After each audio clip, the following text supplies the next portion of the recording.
முக்கியமான match comeback பண்ணுவாங்களான்னு பாக்கலாம். Comeback யாருக்குன்னா எம்ஐக்கு எஸ்ஆர்ஹெச் வின்னிங் ஸ்ட்ரீக் கண்டினியூ பண்ண போறாங்களான்னு பார்ப்போம். இது மும்பை விசஸ் எஸ்ஆர்ஹெச் மும்பையில் நடக்க போகுது. அப்படியே சப்ஸ்கிரைப் பண்ணிக்கோங்க. நம்பர் பட்டன் எனக்கு மெம்பரா ஜாயின் பண்ணிக்கோங்க.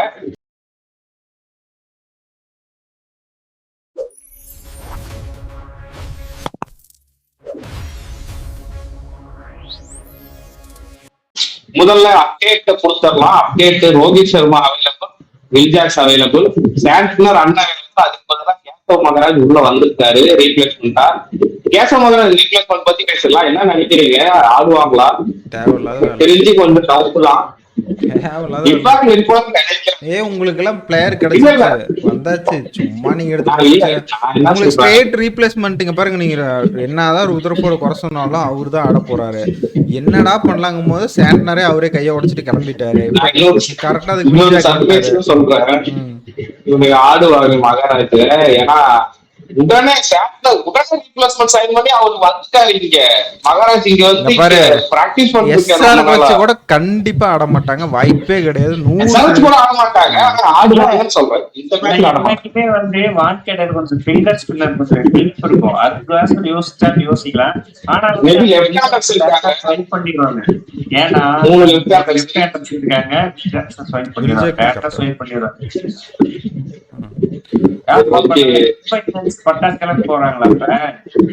மும்பை இந்தியன்ஸ் பட்டாசு கிளம்ப போறாங்களா இல்லையோ, ஹர்திக் பாண்டியா பட்டாசு கிளம்ப போறாரு. இல்ல அவரு கிளப்புறாங்களோ இல்லையோ, இந்த மும்பை மேட்ச் வந்ததுனாவே நம்ம சாட்சி கீழே எப்படியும் ஒரு பட்டாசு நடக்கும். ஆமா போன மேட்ச் வந்து நான் ஆகாஷ் அம்பானி வந்து கிரவுண்ட் விட்டு வெளியே போகும்போது அவ்வளவு ஃப்ரஸ்ட்ரேஷனா போனாரு. பயங்கரமா போனாரு. அவரு போனது இல்லாம கிரவுண்ட்ல இருக்கிற ஆர்டிஸ்ட் எல்லாம் கிளம்பு கிளம்பு கிளம்பு கிளம்பு கிளம்புட்டு போனாரு. அப்பயே தெரிஞ்சு அவரு செம ஃப்ரஸ்ட்ரேஷன்ல இருந்தாரு. இன்னைக்கும் மும்பை இந்தியன்ஸ் தோத்துச்சுன்னா எல்லாத்துக்கும் அட்டி கன்ஃபார்ம் இருக்குன்னு நினைக்கிறேன் ப்ரோ. வால்வா சாவா போட்டு மும்பை இந்தியன்ஸ்க்கு சன்ரைஸ் அடிச்சு கம்பேக் கொடுக்கறத விட்ட வேற சான்ஸ் கிடையாது. ரோஹித் கம்பேக்கு, ஹர்திக் பாண்டியா ஃபார்முக்கு வந்து கம்பேக் கொடுக்கணும். திலக் வர்மா, ஸ்கை அப்படி இப்படி டீம் செம்ம டீம். கம்பேக் கொடுப்பாங்களா இல்லையா நாளைக்கு? இல்ல எனக்கு என்னமோ ஓகே, நீ சொல்றதெல்லாம் கரெக்ட் தான். எஸ்ஆர்ஹெச் அடிக்கணும்.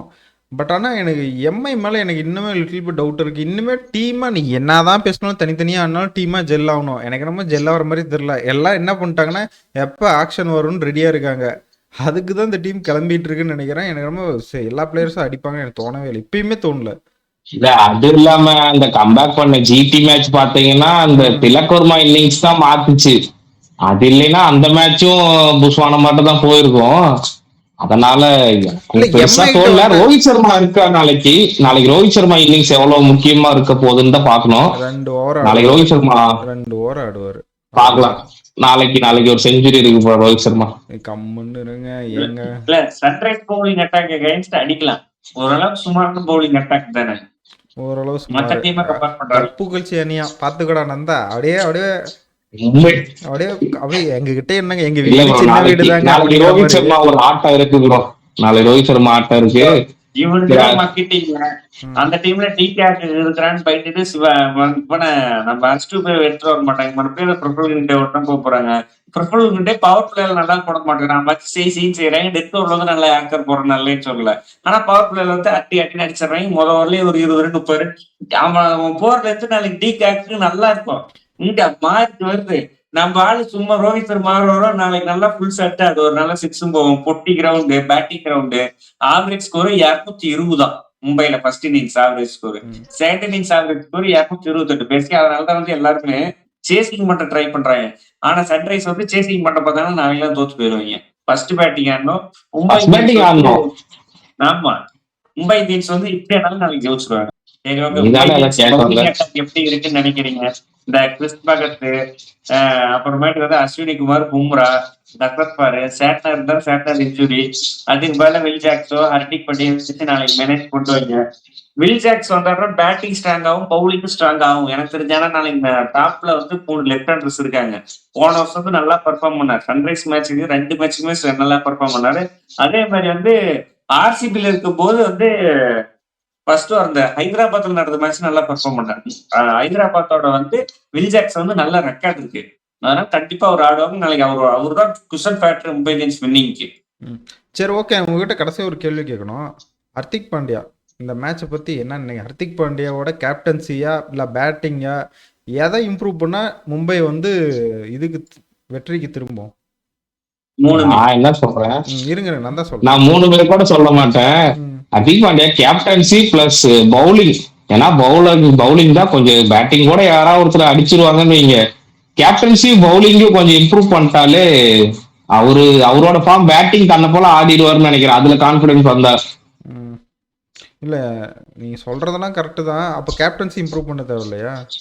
ஒரு டீம் கோஆர்டினேஷன் நான் சொல்றேன். எனக்கு தெரிஞ்சு ஹர்திக் பாண்டியா வந்து ஒரு இல்ல ஹர்திக் பாண்டியா வந்து ஒரு செட் ஆஃப் பீப்புளை மட்டும் கூப்பிட்டு, இந்த திலக் வர்மா எல்லாம் பார்த்தீங்கன்னா அவர் வந்து இது பண்றாரு, நல்லா வந்துட்டு மோட்டிவேஷன் பண்றாரு. அதே இருக்க அந்த மாதிரி இந்த சீனியர் பிளேயர்ஸ்லாம் போய் பேசக்கூட மாட்டேங்கிறாரு. எங்கேயா போய் பேசி பார்த்துருக்காங்க? சீனியர் பிளேயர்ஸ் வாண்டடா வந்து தான் ஹர்திக் பாண்டியா பேசுறாங்க. ஆனா ஹர்திக் பாண்டியா போய் பேசுற அதுக்கு நான் எக்ஸாம்பிள் சொல்றேன். நீங்க சொல்றது நான் சொன்னா எவன் கேட்பானோ அவன்கிட்ட தான் நான் சொல்ல முடியும். நான் சொன்னா எவனும் கேட்க மாட்டேன்னு அவன்கிட்ட நம்ம பேச்சுவார்த்தை வச்சுக்க மாட்டேன் போது ஹர்திக் பாண்டியாவோட மனநிலையே அதுதான். நான் சொன்னா அவன் தான் கேட்கவா போறான், அவங்ககிட்ட நான் சொல்லி என்ன பண்ண போறேன் அப்படிங்கிற போறதான். திலக் வர்மா சொன்னா கேட்பான், எடுத்து பேச மாட்டான். கிறிஸ் பேக்கத்துக்கிட்ட நான் சொன்னா அவன் கேட்பான், எடுத்து பேச மாட்டான். கேரியரே முடிஞ்சிச்சு இல்ல. இப்ப உனக்கு பால் வரல சொல்லி தான் கிறிஸ் பேக்கர் கொடுத்தேன். இப்ப அவன் கேரியரே முடிஞ்சு போச்சு. இந்த சீசனே இன்னொன்னு இப்ப சொல்றேன். ஹர்திக் பாண்டியா வந்து நான் எடுக்கிற டிசிஷன் வந்து கரெக்டா போகணும், என்ன தன்னிச்சையா எல்லாமே செயல்படணும், நான் எடுக்கிற டிசிஷன் தான் கரெக்டா இருக்கும் அப்படின்னு நினைச்சிட்டு போற ஒரு ஆளு. இண்டிபெண்டா செயல்படும் நினைக்கிற ஆளு கேப்டன்சில. வேற யாராவது தாக்கம் அந்த மாதிரி இல்லாம நம்ம ஜிடிக்கு பாத்துருக்கோம். ஜிடிலே அந்த மாதிரி தான் இருந்தாரு. கப்பு ஜெயிச்சாங்க, ஒரு ஃபைனல்ஸ் போனாங்க. அப்படி இருந்தனால தானே ஒரு ஜிடில சக்சஸ் கிடைச்சது. அததான் சொல்றேன். இப்ப இங்க இருக்கிறது வந்து இங்க சூப்பர் ஸ்டார்ஸ்ல நிறைய பேர் இருக்காங்க. மேபி இது வந்து நமக்கு தமிழ் கமெண்ட்ரிலே சொன்னாங்க. சூப்பர் ஸ்டார்ஸ் இது கமெண்ட் ஹர்திக் பாண்டியா இல்ல. அதே மாதிரி சூரியகுமார் பேட்டிங் ரொம்ப புவரா இருக்கு. நீங்க போன வருஷம் அடிச்சது பேசிட்டு இருக்கீங்க, இந்த வருஷம் ஒரு இன்னிங்ஸ் கூட ஆடலையே. அதை பத்தி நீங்க பேசணும்ல. சூரியகுமார் தான் மும்பை இந்தியன்ஸ் ஸ்கேம் பண்ணிருக்காரு. இப்ப சீரியஸ் இங்க பாரு, எப்பயுமே ஒரு டீம் டாப் 3 வந்து நல்லா விளையாடணும். டாப் 3 தாண்டி ஒரு 4th பிளேயர் நல்லா விளையாண்டா மட்டும் தான் வின்னிங்க்கு போக முடியும். ஸ்கோர் போர்டில் நல்ல ரன் வேணும்னா டாப் 3 விளையாடணும். 4th பிளேயர் எல்லா டீமும் முக்கியமான பிளேயர் இருப்பாங்க. சிரேஸ் ஐயர் ஆகட்டும், இந்த வின்னிங் காம்பினேஷனில் இருக்க டீம்லாம் பார்த்தீங்கன்னா அங்கே ஒரு நல்ல பிளேயர் இருப்பாங்க. அந்த இடத்துல வந்துட்டு சூரியகுமார் மாதிரி ஒரு பிளேயர் இருக்கும்போது இந்தியா கேப்டன் சொல்கிற எல்லாமே சொல்கிற அவர் பர்ஃபார்ம் பண்ண மாட்டேங்கிறாரு. அவர் பண்ணாதனால எல்லா தப்பும் இப்போ ஹர்திக் பாண்டியா மேலே தானே விழுது. ஆமா, ஹர்திக் பாண்டியா தான் போனாதான் இறங்குறாரு. இந்த ரிவ்யூ ஃபுல்லா நான் ஹர்திக் பாண்டியா தான் பேச போறேன். பாப்போம் நாளைக்கு மேட்ச் தோத்துட்டாங்கன்னா பார்க்கலாம். நம்ம அந்த மேட்ச் தோத்துட்டாங்கன்னா ஹர்திக் பாண்டியா ஓரமா வச்சிருவோம். மற்றபடி நீங்க ஹர்திக் பாண்டியா அப்படிதான் இருக்கானா நீங்க என்ன பண்ணீங்கிறத நம்ம ரிவ்யூல பார்க்கலாம். முதல்ல மேட்சை பார்ப்போம். சரி, யார் வின் பண்ணுவா? நந்தன்றதே போயிடுவான். நந்தா நான் கடைசியா சொல்றேன். நீங்க நேஷன் வான்ஸ் நீங்க சொல்லுங்க ப்ரோ. ஆன்சர் ப்ரோ கடைசி 5 முடிச்சல 4 ஜெயிச்சிருக்கு ப்ரோ. சரி ப்ரோ, இப்ப சொல்லு ப்ரோ.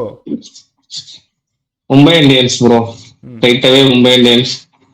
ஈஸி கேமா இருக்காது. ஏன்னா மும்பை பவுலிங் யாரா சேஞ்ச் பண்ணி ஆகணும். பவுலிங் இதே பவுலிங் போன மேட்ச் பவுலிங்ல போனாங்கன்னா டிராவிஸ் ஹெட்டும் அபிஷேக் சர்மாவே கையில கழட்டி கொடுத்துட்டு போயிடுவாங்க. இல்ல அதுதான் உண்மை. பகத் இதெல்லாம் வச்சுட்டு போட்டா மும்பை பிச்சில் போட்டு விளாசிடுவாங்க சின்ன கிரவுண்ட்ல. பவுலிங்ல சேஞ்ச் வேணும். மும்பை ஜெயிக்க வாய்ப்பு இருக்கு. நான் கண்ணபடி மும்பை இந்தியன்ஸ் பக்கம் போறேன். ஏன்னா 4 மேட்ச் தொடர்ந்து ஜெயிச்சுட்டாங்க. 5வது மேட்ச் தொடர்ந்து ஜெயிக்கிற அளவுக்கு சன்ரைஸ் அப்பா டேக்கர் டீம் கிடையாது. அது ஃபர்ஸ்ட் அப்சர்வ் பண்ணிக்கணும். நம்ம ரொம்ப சுமாரான டீம் 4 மேட்ச் ஜெயிச்சுட்டாங்கிறது நம்ம ஏத்துக்கணும். அதான் டோர்னமெண்ட் ஏதாவது ஒண்ணு வேணும். இன்னைக்கு 6 ஜெயிச்சுட்டான். அவனும் 12 பாயிண்ட்ல போய் உட்காந்துட்டான். மேல இருக்கிற பஞ்சாப் 13, ஆர்சிபி 12. இதுல அவங்க என்ன 2 மேட்ச் வச்சா எல்லாரும் ஜெயிச்சா 2 மேட்ச் வச்சா உள்ள போயிடுவானுங்க. அட்லீஸ்ட் சன்ரைஸ் வெளியே போனா போயிட்டு போச்சாரு. டோர்னமெண்ட் கொஞ்சம் சுவாரஸ்யமா இருந்தாங்கன்னா ஒரு 35 ஒரு 30 மேட்ச் ரிவ்யூ பண்ணணும். அதுக்காச்சும் மேட்ச் பார்க்கணும்னு உட்காந்து எந்த வித கான்டெஸ்ட்டுமே நம்ம ஒரு மேட்ச் எப்படி உட்காந்து பாக்குறது. அதுக்காகவாச்சும் நாளைக்கு சன்ரைஸ் தோக்கணும். அதெல்லாம் நாளைக்கு 3 லெஃப்ட் ஹேண்டர்ஸ் இருக்கிறாங்களா, 3 பேருமே சொதப்ப போறாங்க. பும்ரா இருக்கிறாரு. பும்ரா பிக் ஃபார்முக்கு வர போறாரு. வில் ஜாக்ஸ் வந்து ரொம்ப குரூசியலான ரோல் பண்ண போறாரு. சன்ரைஸ் ஓரளவுக்கு நாளைக்கு காப்பாத்தணும்னா ஹென்ரி கிளாஸுக்கு மட்டும்தான், வேற யாருமே கிடையாது. போன வருஷம் மேட்ச் ஞாபகம் இருக்கும். இசான் கிஷன் பேட்ல படாம வெளியே போனாரு ஞாபகம் இருக்கா? அந்த கான்ட்ரவர்சி ஓடிட்டு இருந்துச்சு. தெரியல, ஞாபகம் இல்ல. சரி ஓகே. எனக்கு என்னோட ப்ரொடிக்ஷன் பார்த்தீங்கன்னா, எஸ்ஆர்ஹெச் தான் வின் பண்ற மாரி இருக்கு. ஏன் சொல்றேன்னா, எனக்கு தெரிஞ்சு அம்பானியே வந்துட்டு தண்ணி தெளிச்சு விட்டுட்டாருன்னு நெனைக்கிறேன். இது தான்டா சரியான டைம்ன்னு பசங்கலாம் துரேந்தர் வேலைக்கு இறங்கிருவாங்கன்னு நெனைக்கிறேன். மேபி ஒரு திரும்பி அவர் போய் நான் 2 மேட்சா சொன்னேன். ஒரு மேட்ச் கேட்டாங்க, இன்னொரு மேட்ச் கேட்கலங்கும்போது அவரே ஃப்ரஸ்ட்ரேஷன் ஆகி அவர் கிளம்பி நான் பார்த்ததே இல்ல. திரும்பி இந்த டீம்ஸ் அவராலேயே செட் பண்ண முடியலங்கும்போது, ஓனரு அவர் எவ்வளோ பெரிய ஆள் நமக்கே தெரியும். அவராலே இந்த டீம் செட் பண்ணலங்கும்போது திரும்பிலாம் அவங்க செட் ஆகுறதுக்கு வாய்ப்பே இல்ல. எல்லாம் அவங்களோட ஈகோ தான் பெருசு நிக்கிறாங்கும்போது கண்டிப்பா இந்த டீம் திரும்பி செட் ஆகும். இல்ல செட் ஆகும் நான் வாய்ப்பே இல்ல. இன்னைக்கே prediction-ல தோத்துருக்கு. கம்பேக் இருக்கு. Mumbai Indians are original OG பாப்போம். கம்பேக் சரிக்கு நாளைக்கு தொடங்குது. இல்ல அப்படி பார்த்தோம்னா மும்பை இந்தியன்ஸ் ஜெயிக்குதுன்னா எஸ்ஆர்ஹெச் ரொம்ப கேவலமா விளையாண்டுருக்கணும். அது ஒரு காரணமா தான் இருக்கும். திலக் வர்மா ஒரு பிளேயர் யாரோ ஒரு பிளேயர் அடிச்சு வின் பண்ற மாதிரி தான் இருக்குமே ஒழிய டீமா செயல்பட்டு வின் பண்ணுவாங்கிறது டவுட் தான். ப்ரோ மும்பை இந்தியன்ஸ் மும்பை கிரவுண்ட்ல நடக்குது. யாரா ஒருத்தருக்கு பட்டா போதுமே மேட்ச் எடுத்துடலாமே. அப்படிலாம் அதான் இப்ப யாரும் பண்ண மாட்டேங்கிறாங்க தானே இங்க பிரச்சனை. யாரோ ஒருத்தருக்கு பட்டுரும் நமக்கு தெரியுது, பண்ண மாட்டேங்கிறாங்களே. தேர்வுடு நாளைக்கு வந்து டிகேடி பட போகுது, அடிக்க போறாரு. கேள்வி கேட்டலாம். நாளைக்கு வந்து யார் மேன் ஆஃப் தி மேட்ச் வாங்குவோம்னு சொல்லுங்க. லைவ் மறக்காம நாளைக்கு லைவ் வந்துருக்கு. ஆமாமா Live லைவ் வேறயா? மும்பை மேட்ச்னா லைவ் மறக்காம எல்லாம் லைவுக்கு வந்துருங்க. நம்ம என்னென்ன ஓகே இப்ப பேச வேண்டாம். சிஎஸ்கே லைவ் தான் 150 பேர் அந்த டைம்ல பாக்குறாங்க. ஆர்சிபி லைவ் தான் 150 பேர் பாக்குறாங்க. எம்ஐக்கு லைவ் போட்டா ஒரு 70 பேர் கூட பார்க்க மாட்டேங்கிறீங்க. நாளைக்கு 150 பேர் வாங்க லைவ் பார்க்க கண்டினியூஸா ஃபன் பண்ணலாம். சரி எல்லாம் லைவுக்கு வந்துருங்க. Bye. ஹார்திக் பாய்ஸ் இதுவரை எங்க லைவ்ல எவனும் கெட்டவா இருந்துட்டு நீங்க வந்துட்டு இங்க கொடூரமா குதறி எஞ்சிட்டு இருக்காதீங்க. நாளைக்கு எல்லாம் படம் எடுத்துட்டு வர போறாங்கன்னு நினைக்கிறேன்.